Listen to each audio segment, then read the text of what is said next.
बिस्मिल्लाहिर्रहमानिर्रहीम। अस्सलाम वालेकुम। कामयाबी हमेशा उन लोगों के कदम चूमती है जो मेहनत और सख्त कठिन से अपना रास्ता बनाते हैं।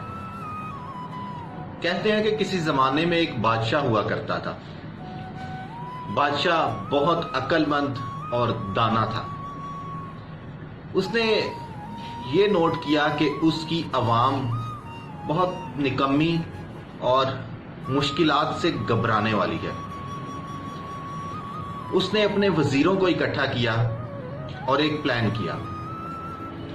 उसने कहा, एक बहुत बड़ा सा पत्थर सड़क के दरमियान में रख दो। वजीरों ने बादशाह के हुक्म के मुताबिक पत्थर सड़क के दरमियान में रख दिया और बादशाह अपने वजीरों को लेकर साथ ही झाड़ियों में छुप गया। वहां से कुछ लोगों का गुजर हुआ। लोग आते, पत्थर को देखते और बादशाह को बुरा भला कहते। कोई कहता कि बादशाह में इतना मुकाम ही नहीं है कि वो इस पत्थर को रास्ते से हटा सके। कोई कहता कि बादशाह इसकी अहलियत नहीं रखता। कोई कहता कि बादशाह की तवज्जो हमारी रियाया पर नहीं है।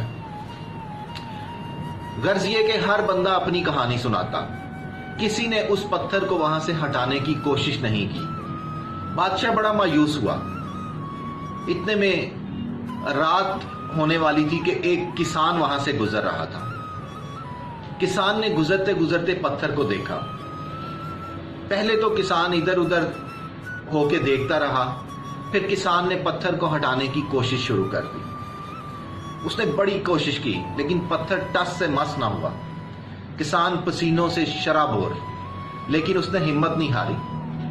वो कोशिश करता रहा और बिलाहिर वो पत्थर को सड़क के दरमियान से सिरकाने में कामयाब हुआ। जब पत्थर वहां से हट गया तो किसान देखता है कि नीचे एक पोटली पड़ी हुई है। उसने उस पोटली को खोला तो उसमें सोने के सिक्के थे। किसान बड़ा खुश हुआ। ये सोने के सिक्के किसान की उस मेहनत और सख्त कठिन का नतीजा थे। तो दोस्तों, इस कहानी से हमें यह सबक मिला कि जो लोग मुश्किलात बर्दाश्त नहीं करते, कामयाबी उनसे दूर भागती है। जिन लोगों को मुश्किलात सहने की और सख्त मेहनत करने की आदत नहीं होती, उनके पास बहाने होते हैं। उनके पास अपने ऊपर वाले बंदे को, जो उनके ऊपर उनको मैनेज कर रहा होता है, उसके लिए बातें होती हैं। खुद वो कुछ नहीं कर सकते, लेकिन जो काम कर रहा होता है उसके लिए तरह तरह की कहानियां बनाना, तरह तरह की बातें सुनाना उनकी एक आदत सी बन जाती है। तो अगर हम कामयाबी हासिल करना चाहते हैं तो हमें मुश्किल रास्ते को अपनाना होगा। हमें अपना पसीना बहाना होगा। हमें मेहनत करनी होगी। अगर मेहनत नहीं करेंगे तो हम कामयाब नहीं होंगे। कामयाबी हमसे दूर भागेगी। कामयाबी किसान की तरह उन लोगों के कदम चूमेगी जो कि अपनी हिम्मत नहीं हारते और मरते दम तक कोशिश करते रहते हैं। शुक्रिया।